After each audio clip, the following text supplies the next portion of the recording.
We'll go to Wembley. We've just seen the conclusion of Liverpool taking on Chelsea, a game that had lots of talking points, lots of things to hit on.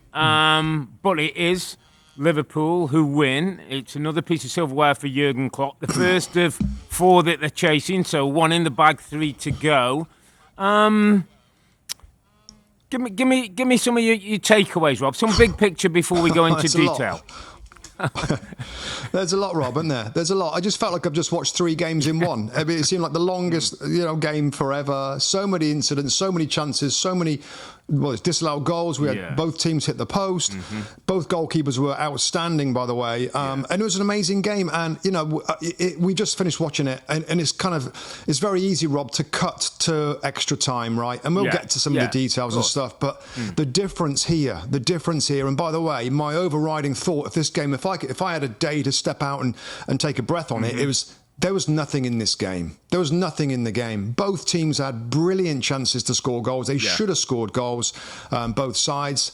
Both goalkeepers made incredible saves, but still, particularly Chelsea with an early one with Cole Palmer. Kelleher makes an incredible save. So it was a tight game. We all know that Liverpool had a ton of injuries, young players in the starting lineup. But it towards the end of the 90 minutes, Rob, it looked like Liverpool were wilting. Chelsea came strong again when they looked like they were going to be the team to go on. And something happened. Those subs that came on for Liverpool, Rob, those young players that we'll mention a little later in this chat, really.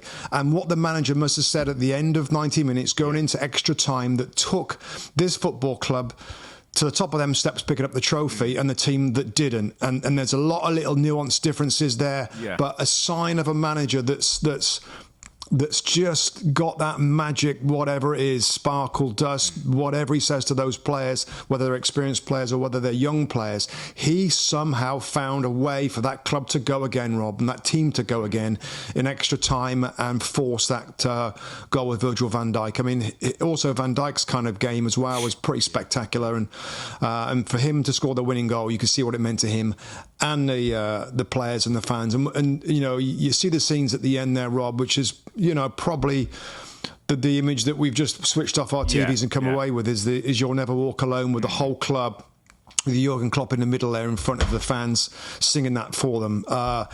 It is a special club. It's been a special experience under Jurgen Klopp, and he's the first part of the 4. He's in these 4 tournaments. They've won the League Cup, Rob, and there was something special at the end there, an extra time that Liverpool could draw on that Chelsea couldn't. I think you make some great points, and you're right. And I think drawing on what you say was the difference, and some of it's footballing, some of it's mindset, some of it's belief and drive, and all those things. I think it's something that Liverpool can draw on now and can help them, Rob, through now to the end of the season. This trophy had more importance to both of these clubs than probably normal circumstances. For Chelsea to have won, Pochettino, his first trophy since the Abramovich era, the Todd Bowley era, would have been a starting point to grow the football club. We'll get to Chelsea in a minute. For Liverpool, Rob, and I go back to, I think it's 2016 I go back to, he lost a League Cup final, Jurgen Klopp, and there was talk about, is he the guy who can't get them quite over the line? 8 years on, Rob, I thought today stood for all the things that Jurgen Klopp has brought to this football club. Despite who's playing, despite who's missing, despite what the score is, despite whether we're on top of the game or not, we have a will, we have a culture, we have a never say die attitude that's going to get us over the line, mate.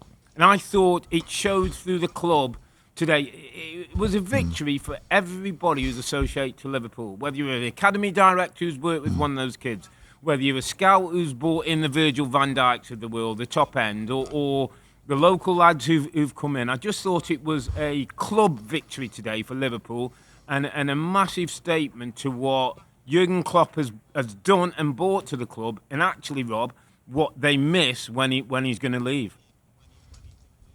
Let's stick with Liverpool, Rob, and sort of kind of, talk about a few standouts for them as we kind of dissect this final a little bit. And, I think players that deserve a mention, I think, Endo I thought he had a sound game in midfield, a player that started a little bit shaky at Liverpool, but it's become a more important part of it. I think he, out of the midfield players, Liverpool was probably the pick. When you look at the front line, so different to what you might expect to see from Liverpool in terms of their best players. Andy Robertson looking like he's back at his normal self at left back.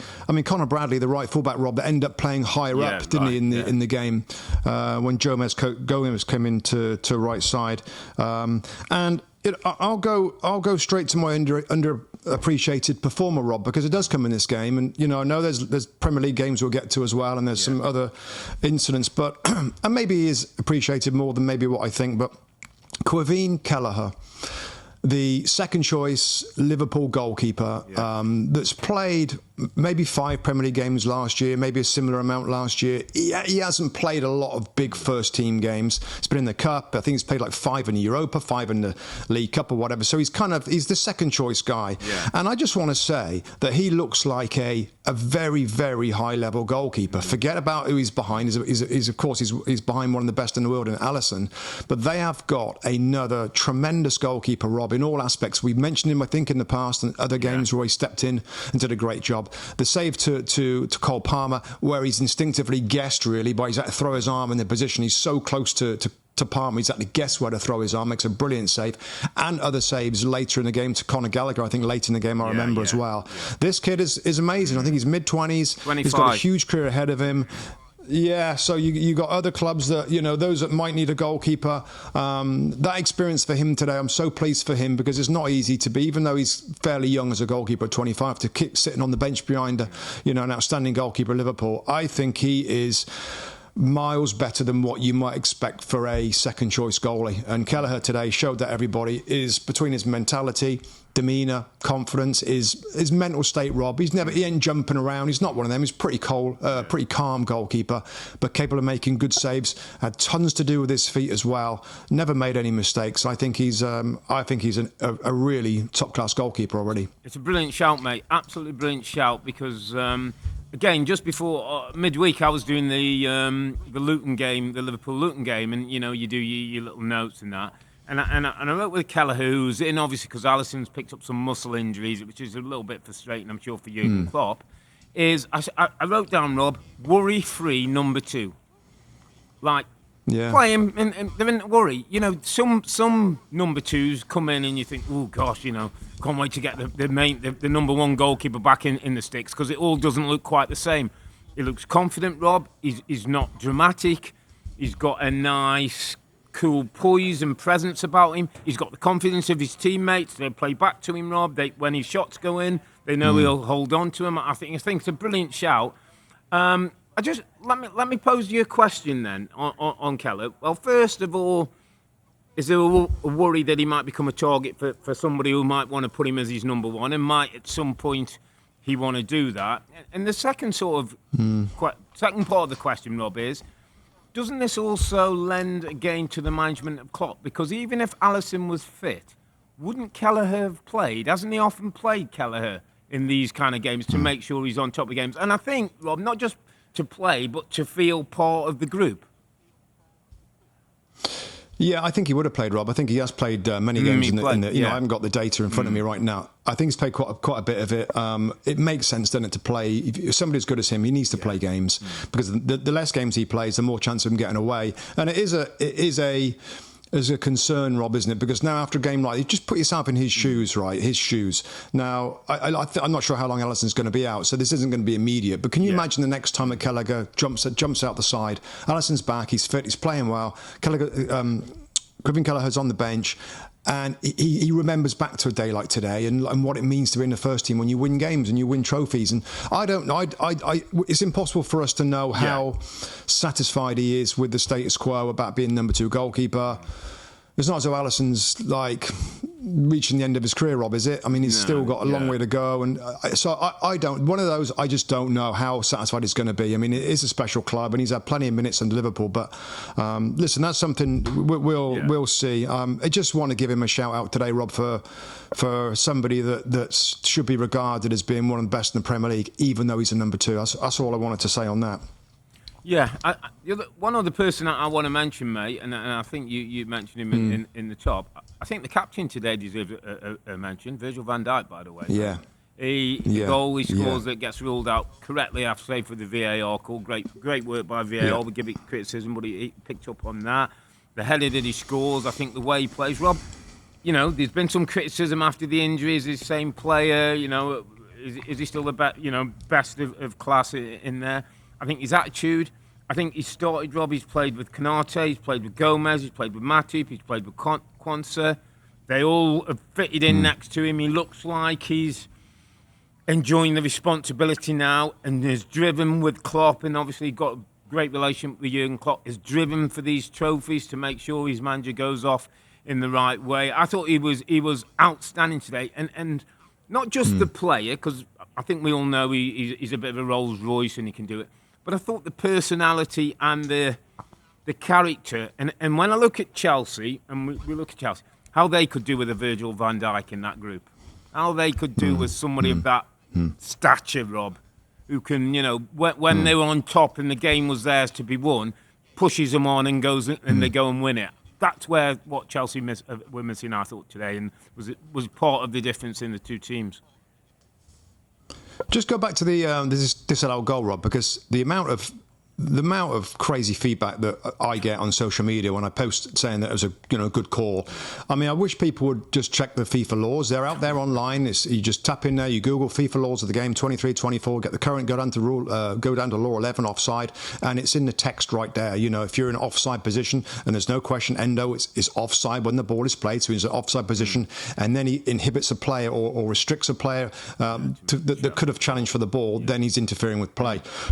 And in the past, maybe these aren't picked up so much. Yeah, that's probably true in people's frustrations. But it kind of, sometimes when VAR makes kind of quick, it was kind of right over to the side. It's a subjective one because, there's a little bit of it wasn't a black and white, he's offside. It was he interfering with play? Yeah. And that's when they go to because they're called the subjective ones. So there's like sometimes a little bit of grey in that, with an offside, is he interfering with play or not? That's when they go over. And he was pretty quick. And again, if you read down the text there, it kind of explains all that. So that was but I mean, both teams hit the post. I mean, it was an amazing game of football, Rob. And it started off a bit shaky. I thought both teams looked nervous. I thought Chelsea looked particularly nervous, Rob. If you want to jump onto them now with the way that they played out, I thought Levi Colwill looked really shaky. Overran the ball a couple of times, really, as a centre back. Got caught in possession a little bit. Passing was off, and they looked a little nervous. But I mean, it could have gone their way. Yeah. It could have gone Chelsea's way, and I don't think it's like, I don't think this is a one-way conversation, Rob. It shouldn't be for us to have how great Liverpool are and how crappy Chelsea are. They can't get over the line and win. That's something of it, but this could have been very different. And yes, of course, I know you've got to take your chances, but in another day, you might expect them to score at least one goal there. Yeah. They got a little bit fraction offside with Sterling's goal that he scored that was just offside. It was a very tight game. Two teams that were strangely kind of little off colour, but still created and almost scored so many goals in the game. So it'll be a blow, and I think the headline probably will be, Rob, that we went to at the start of this conversation, that Klopp found a way and Poch didn't. I mean, that's probably going to be the headline here. Mate. But it was a tight game. Be the narrative, it was tight. Conor Gallagher alone could have had a hat-trick today, Rob. Finishing was just off, didn't make some right decisions. They got in a good space. Hit the post. It's a post with a nice one that that beats Kelleher and comes out, and just didn't seem to be their day. But the headlines, the narratives, the criticism's going to come on the club and Pochettino, Rob. People are going to talk about hasn't won a trophy. People are going to talk about this Chelsea team bottling it. I think we're hearing and stuff like that couldn't stand up to Liverpool's kids. Is the next step now important for Pochettino? From now at the end of the season, feels like an important 12 or 13 games, Rob. Yeah, they've improved, Rob, haven't they? They have improved. And that's why, before this game kicks off, just before, I thought, you know what? I fancy Chelsea to win this in a tight game. I think they've been better. I think they've understood about shape and been working harder for the team. I think they're all working a little harder now. I think the midfield, kind of triangle, if you like, and Gallagher, Enzo and Caicedo, it looks really, really strong. I really like Malo Gusto at right back, though I thought we had a shaky game today. Again, listen, I've been there in a final, and it's bloody nerve-wracking. You know, all your family's there. It's a cup final. You don't want to make a mistake. And I just thought a couple of their players were a little off it. So they're improving, Rob, and this shouldn't be too much of a blow for them. Of course, it's Pochettino's job to kind of lift their heads up and get cracking again.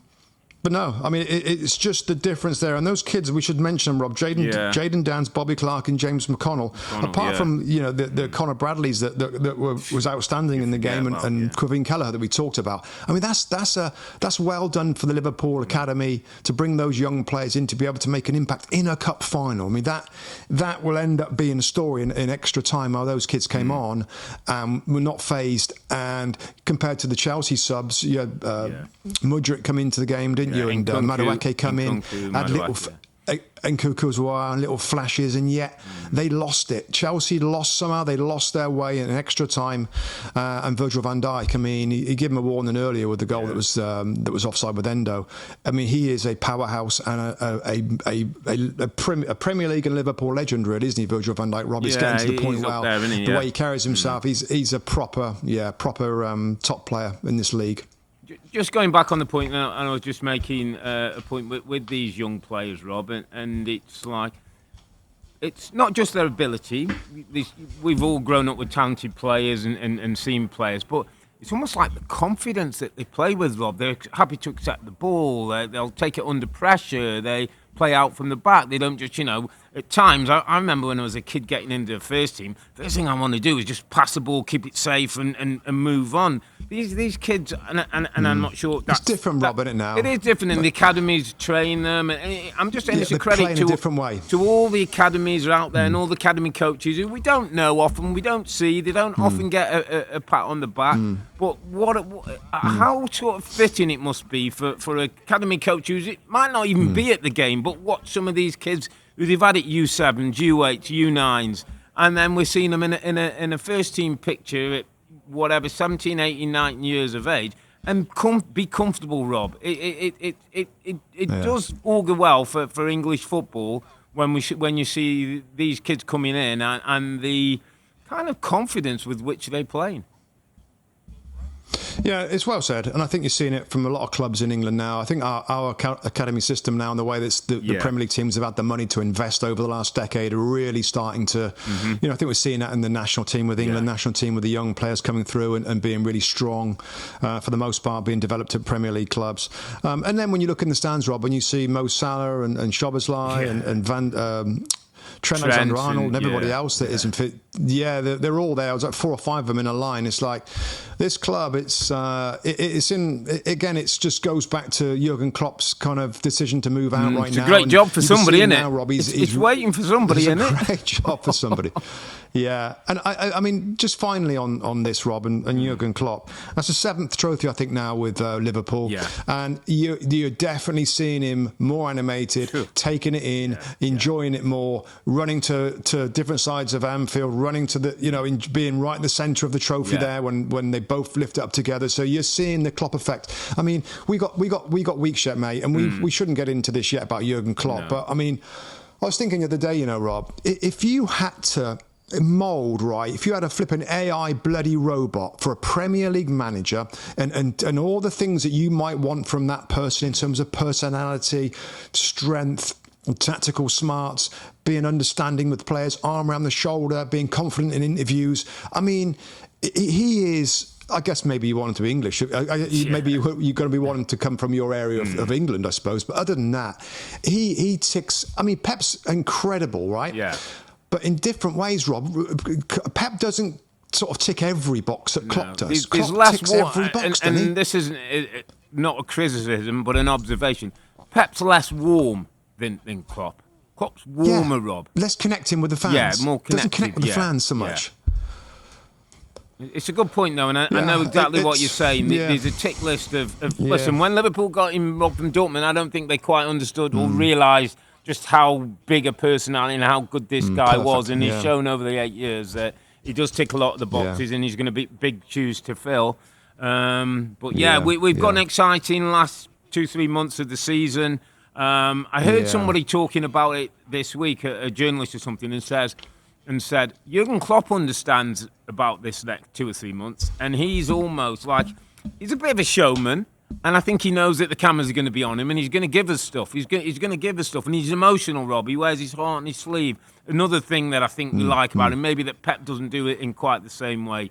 So, we should savour it. We should remember him. We should celebrate him because he's going to be a miss when he goes. But there's still plenty of football to go and 3 more trophies for Liverpool to go for. Hey Rob, just final point. I mean, if you think about it, right, is him, right? This is like he's playing the last 10 minutes of his football career. He's going to give it everything. He's absolutely going to be all the energy to put into these last 2 or 3 months to try and achieve things for this club as he walks away. But knowing he's going to walk away, he must be thinking, right, everything I'm going to give into this. You know, my family, I'm not going to see you much. I'm going to give everything, knowing that the break is coming. And I think that's going to help Liverpool. They're sat top of the league table. They've just won the League Cup. They're in everything else. It was a great. It ended up being a good watch today, mate. It was long. There was lots of things going on. Not a ton of goals, obviously, but man, that was some kind of sign of character at the end for them to come through and win. So well done, Liverpool, and commiserations, Chelsea. Not far away, but not quite good enough today. Hi there, I'm Rebecca Lowe, studio host for NBC's coverage of the Premier League. Don't forget to hit subscribe to watch more videos all season long. And for even more Premier League content, from original series to live matches, head over to Peacock. And be sure to tune in for Premier League mornings every weekend on USA Network and on Peacock. We will see you there.